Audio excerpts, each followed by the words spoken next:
5869 here with another replay analysis. This time we're going to be going over 2.3k Anduril.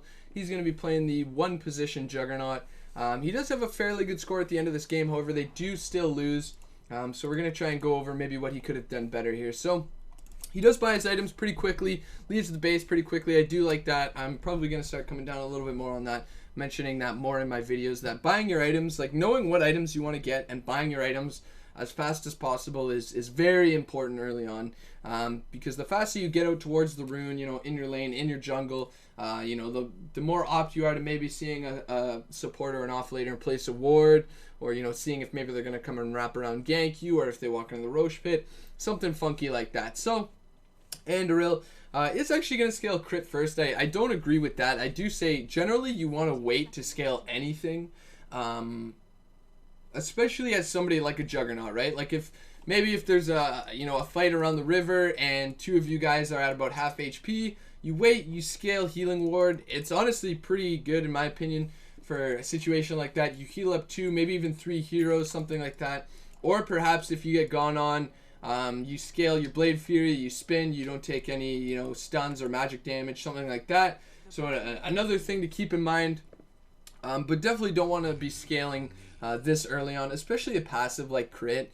I think you don't want to scale it early on, mainly because it makes it a little bit harder to control your last hitting and your creep equilibrium, stuff like that. So you don't want to get the crit early on. It is a little bit annoying to have to last hit, stuff like that. Gonna get a nice block. Itemization, pretty good. Some nice regen, considering it's probably going to be an annoying lane. I would have expected probably the Necro +1 in this off lane, in which case, yes, I would have gone for the Stout Shield as well. But it looks like we got some Leaf Eater Necro going on. Maybe not, actually. He's not going to be at the Ancient. So it is going to be a lane Necro. Definitely, yes, going to want the Poor Main Shield, as that item is ridiculously good on any agility hero, especially somebody with 4 base armor like the Juggernaut. So nice. Going to watch the build. Definitely going to probably, I think the Phase Boots, Aquila, Yasha, maybe a Mask of Madness if you're going to be jungling a lot. Definitely, I think the 6.83 Jug build is still useful, I would say. Almost certainly. Not doing too bad. This Disruptor's auto-attacking, which is like the most annoying thing to deal with ever. So I'm not going to try and come down on creep equilibrium too hard, because, this Disruptor is just like auto-attacking. You should maybe be asking him to like go pull or something like that. Obviously, if he doesn't know how, then it's no big deal, I guess, whatever. But if I'm ever in a lane, I mean, it doesn't happen too much to me, but if I was ever in a lane where somebody's auto attacking like this, I think I would just try to rush an Aquila and get the tower early on, because really he's not going to stop auto attacking. Your creep lane's going to push anyways. If you grab an Aquila and just really push it hard, take the tower down early, I think really that's your best bet for sure. You guys should be able to get a kill with the Snap and Trap into spin. Sorry, with the Disruptor Trap into spin. Looks like the Disruptor not really that great at laning with you though, so it is unfortunate, but you're still doing well, still farming pretty well here. Paying attention. Are still doing well. Again, I think I would just buy an Aquila and like push this lane out like crazy. This Pudge is having like a field day, able to get some nice levels here and stuff, because this creep lane's always pushed out. Not too bad. Going to be going into stats now. 1 point into stats, not bad. So you do have a nice skill build going on. There's your Phase Boots. Doing well. All right. I'm going to go for the spin, buy Morbid Mask. So it looks like you will go for the Mask of Madness build. I don't mind that whatsoever here. You're just going to move into the jungle. Not bad. Going to move back into the lane. So you're farming very well, actually, for a 2.3k player. Doing pretty good for sure here. Looks like you're going to look for the rune. It is just a regen rune. You are level 6. You're going to find Necro trying to do the Ancients. So that's great. Nice little pick off there. Going to finish your Mask of Madness. Again, I would probably grab an Aquila here. And just push out the lane now. Phase, Mask of Madness, Aquila is great. Looks like this Bloodseeker is going to try and kill you. Oh, no, you could have salved. Alright, so that was just a little bit of an unfortunate thing. You got a little bit afraid. You definitely could have salved, though. Necrophos going to get a double kill mid. Lena not going to be able to follow up there. Looks like you're going to go bot again. Still just farming, still just farming. I would definitely look to actively push the tower at this point. It's about 12 minutes in. You want to get this tower down as fast as possible. It just makes it safer for you to do things like this, like jungling. So 3 points into the ward. I think you only need 1 point into the ward, and then you just go crit stats if you're doing. I think that was the 6.83 build. Honestly, I haven't done it in so long, but I think healing ward doesn't really scale that well in my opinion. You should throw it down now, especially because you're just getting eaten by the tower and the pudge there. 3 and 2, still not that bad. Looks like you're going for S and Y. For sure, for sure. Doing a good job. Pressuring it out, finally. Good, good. We'll go back to this fight because... Oh my god. Reborn is brutal right now. Alright. So if we take a look at this fight... Okay. Alright, this is great.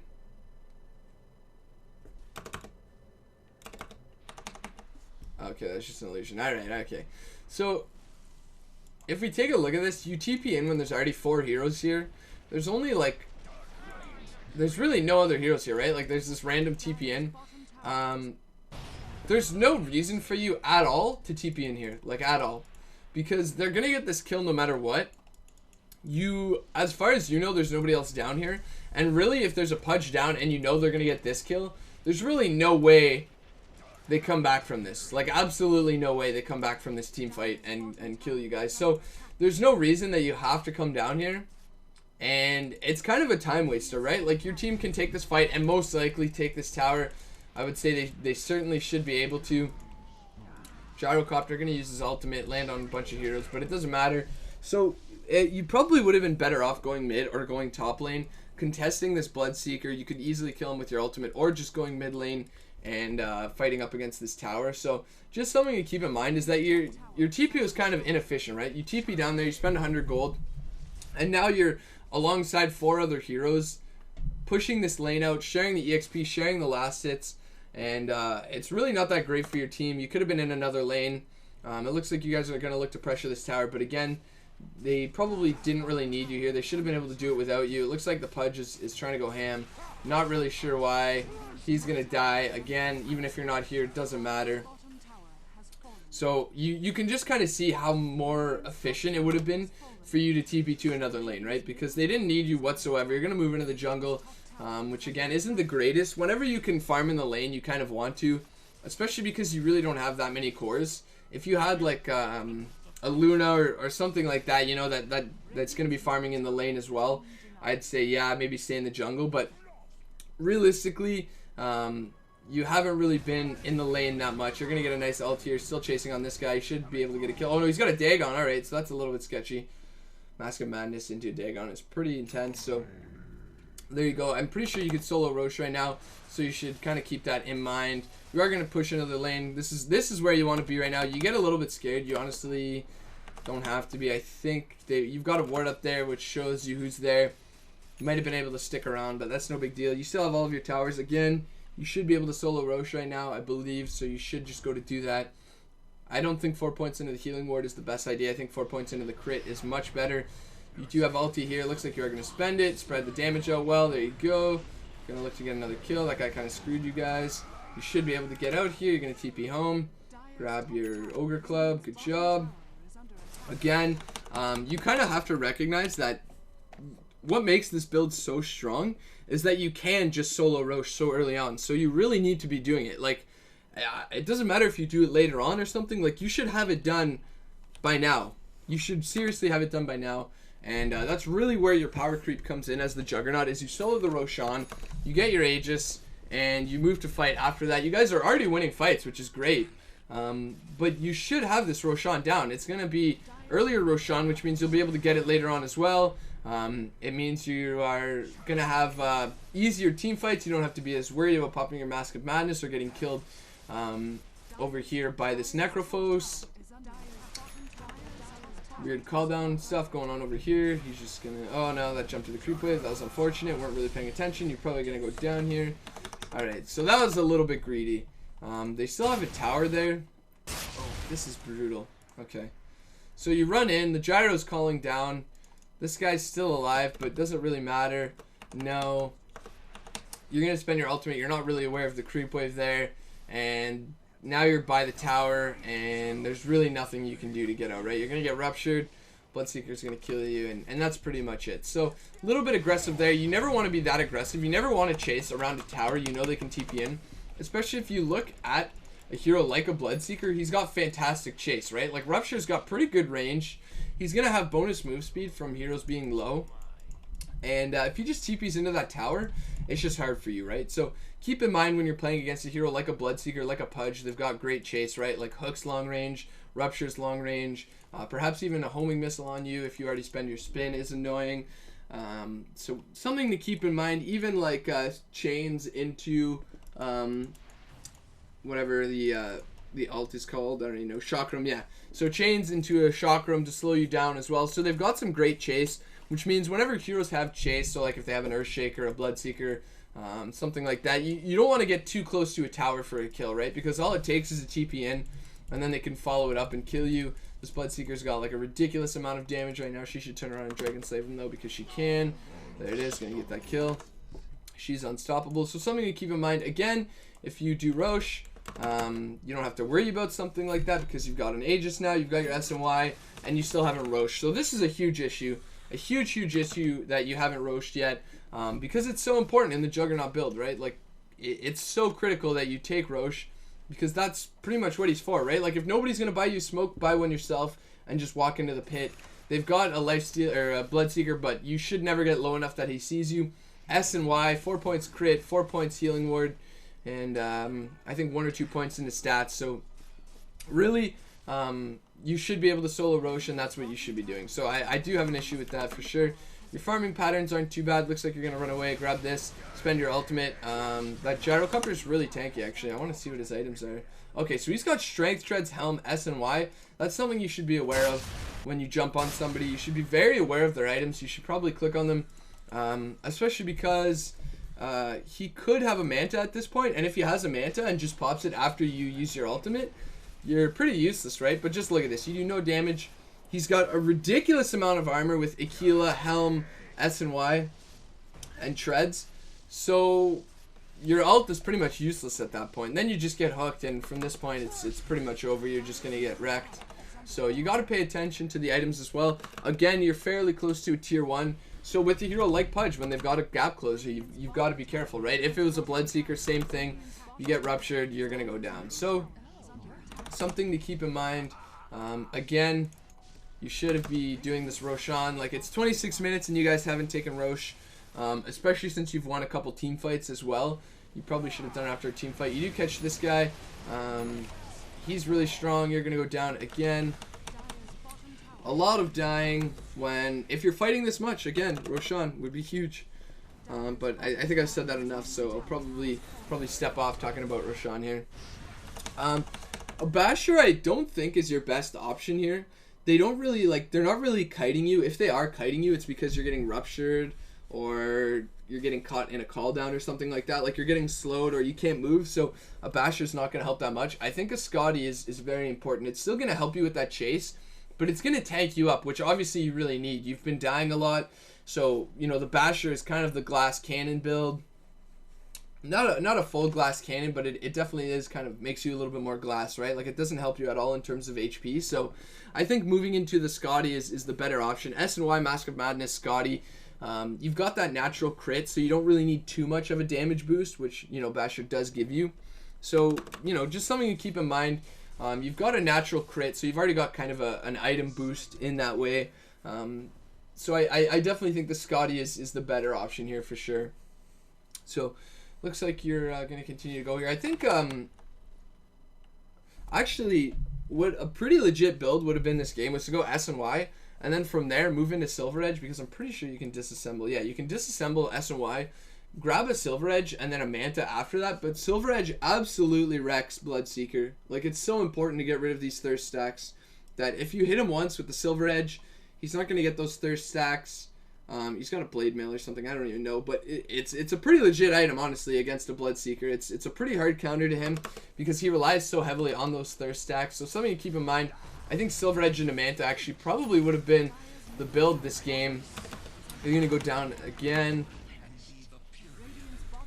So that's unfortunate. Just some weird positioning, like you're a little bit aggressive, and it's not like you haven't died, right? Like you've died quite a bit, so you've got to be really careful with where you are, especially since they've got a Necro. Spin doesn't really help. He can still hold you down. Necro, Bloodseeker. You have to be very careful this game. It looks like you're going BKB. Definitely not the item here, because if we take a look at their ultimate, goes through BKB, goes through BKB, goes through BKB, right? So BKB really not going to help you out all that much. You're still going to get kited. The important thing is that you need to tank up, and really it's not going to help you all too much to be grabbing a BKB. It gives you a little bit of HP with that Ogre Club, but that's it. So again, if you weren't going to go the Silver Edge Manta build, I definitely think Scotty was probably the item to go. It's going to help you against the Bloodseeker, the attack speed, the move speed of him. It's going to help you with chasing targets the same as a Basher would.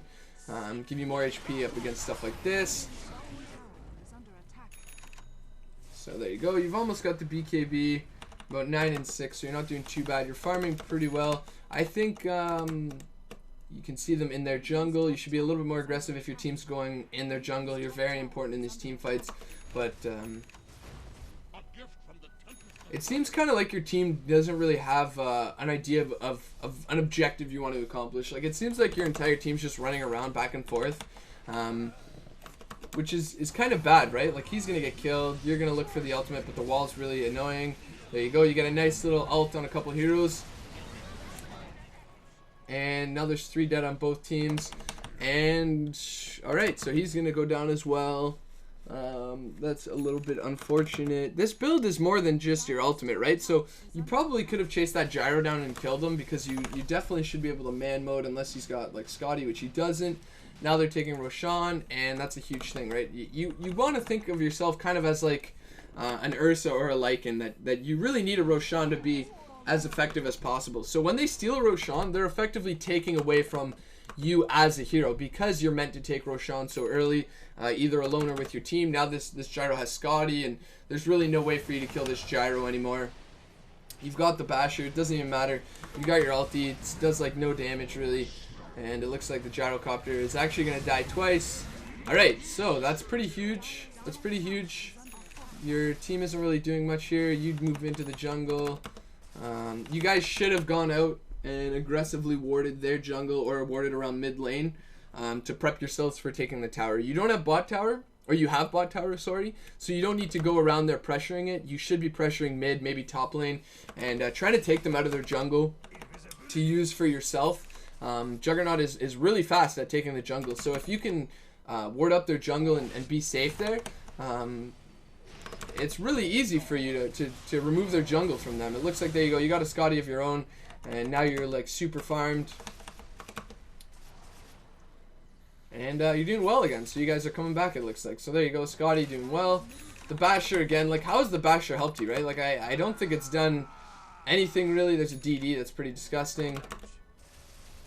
Look at you just clear things. Now imagine if you, I mean, I know you're not the support, but these are the things as you're getting better that you have to think of as a captain, right? You should be saying, guys, can we get some aggressive wards in their jungle?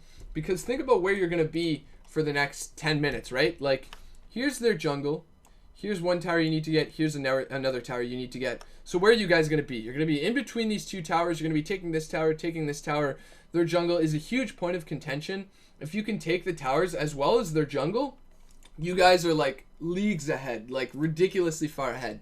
So it's kind of important to consider that. I think a lot of people don't really focus on the enemy jungle that much when they really should, because it's very important, right? Like it's huge. You've got your ulti, you're going to spend it, it's spread across a bunch of heroes, and then you end up dying. There's another thing about Jug, is that you have to recognize when you shouldn't use your ulti, right? Like so the Necrophos kills the Dazzle. Your team is kind of behind you. You know there's like 5 heroes here, 4 heroes here. So let's watch what happens. You get hooked through that. Looks like you're going to get ulted, and then what? You're going to use your ult. There's 5 heroes here though, right? So what's your ult even going to do? Like absolutely nothing. It's going to jump between 5 heroes and kill 1. Kill 2 actually. This guy ran away. It should have probably jumped to him, but it's not going to do that much damage. Do you have your BKB? You already used it though, so that's unfortunate. But your ult didn't do that much. You probably shouldn't have spent it. You guys probably should have just backed. You're pretty reliant on this Dazzle, I think, to use his weave, as well as to use his shallow grave. So you shouldn't be fighting too much without him. Looks like you guys get wiped, and that's kind of the beginning of the end, right? Like, you guys get wiped, they take your rags. You should buy back. Like, there's no reason that you shouldn't buy back here.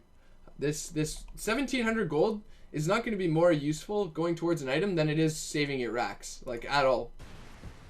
Because the late game for both teams is fairly even, and whoever pretty much gets the racks first is going to be ahead, I would say, because neither teams are really good at clearing waves out. I mean, you've got a Lina and a Jug, they're not bad,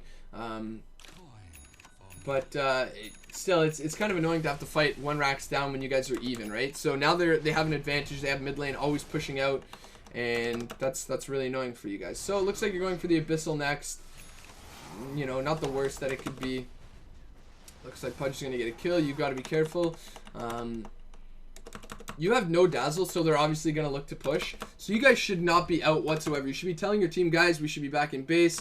We shouldn't be out actively, like, looking for kills or anything like that, because if you get picked off outside your base and you have no buyback, that's pretty much it. Meanwhile, you guys are fighting outside, and that guy goes down. And it's pretty much it. Like, that's it. 18-8, but there's not really much else you can do. At that point, you should have sacked the racks when you're 2 heroes down. You definitely should have just sacked the racks, but really an earlier buyback to save that mid racks is a huge thing as well. Just tell them, guys, don't go out, don't fight. We just have to wait inside. You've got an Earthshaker who I don't know if he's got Blink or not, but he's really good at defending. Yeah, your Earthshaker had Blink, right? So, I mean, yeah, sure, you're not the Earthshaker. It's not your fault, but you've got to be the persuasive one to say, guys, don't fight. We'll just defend in base. My god, this Earthshaker's dead for so long. Okay, so what happens? Oh god. He respawns. And he starts going out. For some reason, they must have a gem or something. I don't even know what's happening. He's trying to be invis, but he's just going to die. So yeah, that was stupid of him. Again, you should have just told him to stay out. Or to stay in base. Because, I mean, you've got a Blink, right? Like, why do you need to do that? That's not your fault, but I don't know. I don't know what to say about that, honestly. That's tough. But you should have just let this Rax go.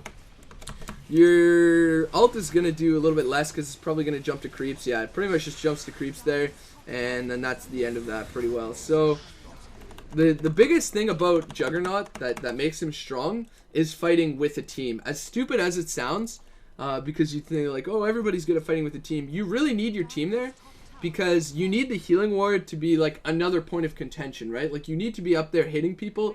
You need to have a healing ward, and you need to have other heroes around you benefiting from the healing ward, making it difficult for the Dire to target that healing ward because it's actually super strong. Like what, 5% or something? 5% at level 4 when you've got a Scotty and you know she's got an Eggs Bloodstone. That's a lot of healing, so they need to be there as well, which is why you should have just sacked the racks and maybe waited. For your team to be up, but you know, whatever, game's over. Not really much else you could have done. I think I pointed out some things here. When you're a hero, again, like Juggernaut, you need the Roshan. You probably should have tried to lead your team a little bit more to ward up the enemy jungle because you guys would have been there for a majority of the game. You should have looked for more objectives. You had some pretty good farming patterns. There's a couple times you went out and you died. You probably shouldn't have. The build ended up being alright, mainly because the Bloodseeker didn't do all that much, so a Silver Edge wouldn't have been that great against him. But I think the Basher didn't help you. You probably died a couple times with Basher, when if you had a Scotty, you may have lived, something like that. You died early on bottom by moving after a Rupture when you had like a Salve, and I don't know if you had your Healing Ward. If you did, that's unfortunate. But you know, something like that. Anyways, it was a good game. You certainly tried your hardest, but hopefully I pointed out some things you could have done better. TPing to a fight when you didn't have to. You wasted out on 500-600 gold, 100 gold TPing there. and then 500, 600 gold around the map that you could have taken from creep lanes and from the enemy jungle or your safer jungle, something like that.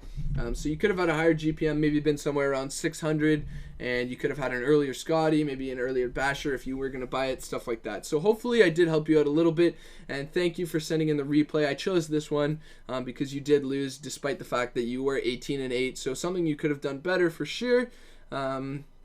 As well as your ultimate isn't really effective when there's creep waves, right? So you got to be aware if there's a creep wave around.